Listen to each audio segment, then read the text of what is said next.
മധ്യസ്ഥതയിൽ Iran US ചർച്ച പൊളിഞ്ഞതോടുകൂടി തന്നെ യുദ്ധം മറ്റൊരു സങ്കീർണമായ ഘട്ടത്തിലൂടെയാണ് കടന്നുപോകുന്നത്.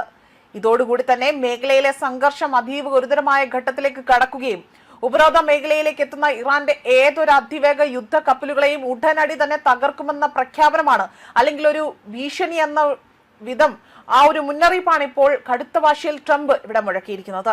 ഇതിന് പിന്നാലെ തന്നെ ഇറാൻ തങ്ങളുടെ സായുധ സേനയ്ക്ക് അതീവ ജാഗ്രതാ നിർദ്ദേശമാണ് നൽകിയിരിക്കുന്നതും. ഏതെങ്കിലും തരത്തിൽ ഒരു കപ്പൽ അവിടേക്ക് പ്രവേശിച്ചാൽ തകർത്ത് തരിപ്പണമാക്കുമെന്ന വ്യക്തമായ മുന്നറിയിപ്പ് തന്നെയാണ് ട്രംപ് നൽകുന്നത്. പശ്ചിമേഷ്യയെ യുദ്ധഭീതിയിൽ ആഴ്ത്തിക്കൊണ്ട് ഹോർമുസ് കടലിടുക്കിൽ അമേരിക്കയുടെ നാവിക ഉപരോധം ആരംഭിച്ചു കഴിഞ്ഞിരിക്കുകയുമാണ്.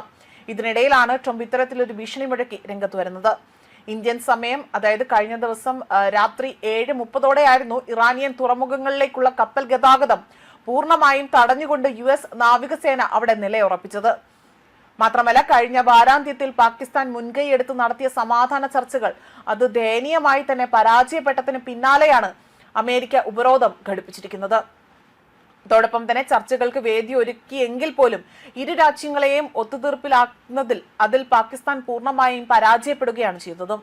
ഇറാൻ ഒരു ഉടമ്പടിക്കായി തന്നെ അതിനായി തന്നെ ആഗ്രഹിക്കുന്നുണ്ട് എന്നും ചിലർ ചർച്ചയ്ക്കായി തന്നെ സമീപിച്ചിട്ടുണ്ട് എന്നും ട്രംപ് ഇവിടെ അവകാശപ്പെടുകയും ചെയ്തിരുന്നു.